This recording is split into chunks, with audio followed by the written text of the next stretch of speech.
এখানে পাশে হচ্ছে বিএমএ, বাংলাদেশ মিলিটারি একাডেমি।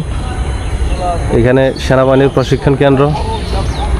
তারপরে এদিকে দেখতে পাচ্ছেন বিজয় সরণি, আর পিছনে আছে ভাটিয়ারি স্টেশন।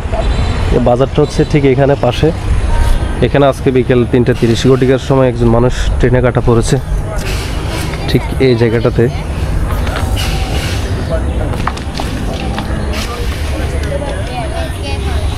অলরেডি এখানে কিছু রক্ত দেখা যাচ্ছে। এই পয়েন্টটাতে কাটা পড়েছে।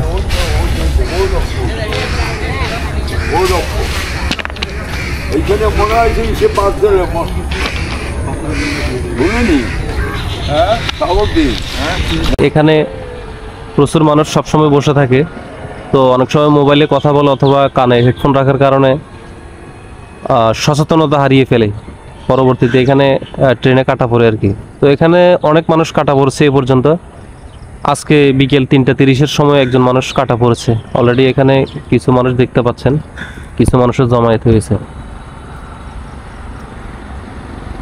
তো আসলে সচেতন না থাকতে পারলে বা নিজের ভিতরে ওই বুদ্ধিটুকু যদি না আনতে পারে, তাহলে আমি মনে করি রেল লাইনে হাঁটা চলা বা বসে বিশ্রাম নেওয়ার কোনো প্রয়োজন নেই।